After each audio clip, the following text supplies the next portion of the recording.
Online যাত্রী পরিবহনকারী সংস্থা Uber Agartala বিমানবন্দরে প্রবেশ করতেই দক্ষ যুদ্ধ লেগে গেল। এমবিবি বিমানবন্দরে উবের পরিচালিত একটি যাত্রীবাহী গাড়ি যাত্রী তুলতে গেলে শুরু হয়েছে বিবাদ, এবং এই বিবাদ এমন পর্যায়ে গিয়ে গড়ায় যেখানে অনেকটা হাতাহাতির পর্যায়ে চলে যায়।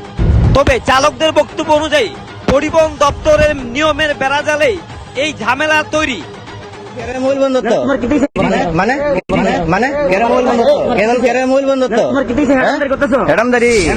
মুখের ভাষা এয়ারপোর্টের মধ্যে প্যাসেঞ্জার আইলে আপনারা অন্য গাড়ি ঢুকতে পারতো না, এলাও নাই, অন্য গাড়ি এলাও নাই, আপনি অন্য গাড়ি এলাও নাই তো কোন থেকে বেরিয়ে যেতাম গা?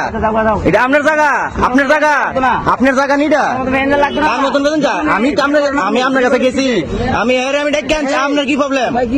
আপনার কি প্রবলেম? আপনার কি প্রবলেম? আমার কোন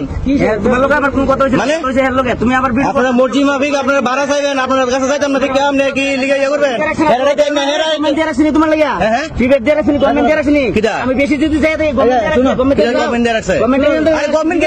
সব জায়গার মধ্যে আছে, আপনার জায়গায় গেছে লিখা, আপনার জায়গা আর আপনি মানে গভর্নমেন্ট কয়ে দিছে উবে ঢুকতে পারতো না, কয়ে দিছে উবে ঢুকতে পারতো না কইছে। আবার আগে উত্তর দেন, গভর্নমেন্ট কয়ে দিছে আপনার উবে। সরকার বেকার সমস্যা সমাধানে দেদার বিল হচ্ছে পারমিট, আর এই পারমিটের বেড়াজালে নেমে গাড়ি চালকদের প্রাণ উষ্ঠাগত। তারা রাস্তায় নেমে নামছে যুদ্ধে, সংঘর্ষে লিপ্ত হচ্ছে। প্যাসেঞ্জার সংগ্রহ করতে গিয়ে তারা যুদ্ধে লিপ্ত হচ্ছে নিজেদের মধ্যে, এবং সরকার এই বেকার সমস্যা সমাধান করতে গিয়ে লাগিয়ে দিয়েছে বেকারদের মধ্যে যুদ্ধ, এবং এই যুদ্ধে রাস্তায় যাত্রীদের প্রাণ উষ্ঠাগত।